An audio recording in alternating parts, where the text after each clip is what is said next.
na liboso kokumisa Nzambe subhanahu wa ta'ala pe kosenga losambo pe kimia ute antoma na ye na motuna ya liboso oyo ezali pona oyo etali sujet na biso ya bomoko ya Nzambe na Islam ezali nini na mokuse vraiment pona kokene mulai te. Bomoko ezali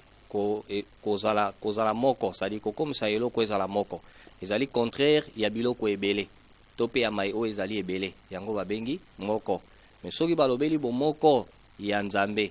na kati ya Islam ezali konzima ete Nzambe azali yemei na oyo etali bokolo boye, c'est-à-dire oyo etali seniorité na ye, ete yende azali mokeli libanda na ye mokeli mosusu azali te, ete yende apesaka bozwi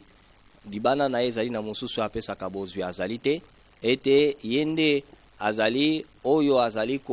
kokisa mitindo nyonso ezali kosalema na kati ya mokili, ezala na mapata to pe ezala na kati ya mabele na biso. Yango ezali pe ete kotia Nzambe wana na mabondeli na sima ya koyeba ete yende akeli biso, akeli mai nyonso ezala mokili, yende apesaka bozwi, yende azali kotia mitindo nyonso na kati ya mokili na ye, ezali kobondela ye mei pe kosangisa ye na eloko mosusu te. Pe na mai wana nyonso na bomoko wana ezali pe kose justifier na kotia ye na bomoko na oyo etali bakombo na ye pe oyo etali bakalite na ye. Bakombo ya Nzambe ezali ete kondima ete Nzambe azali na bakombo na ye oyo ekokani na bikelamu te, oyo batribu na ye pe azali na ba caractéristique na ye oto ekoloba balolenge ya Nzambe ozali ndenge moko te na bikelamu na ye.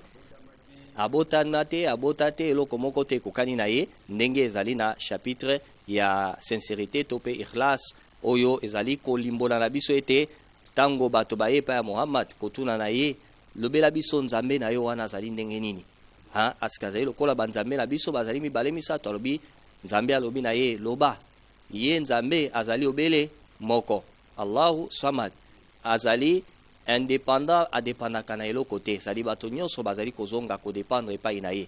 abota te abotama te eloko moko te ekokani na ye. Donc wana ezali kolakisa na biso bomoko ya Nzambe na kati ya Islam, sadi ke banzambe bazali mibale misato te na oyo etali bonzimi azali obele moko pe yende sengeli babondela ye basangisa ye na eloko mosusu te. Naam ustaz na kanisa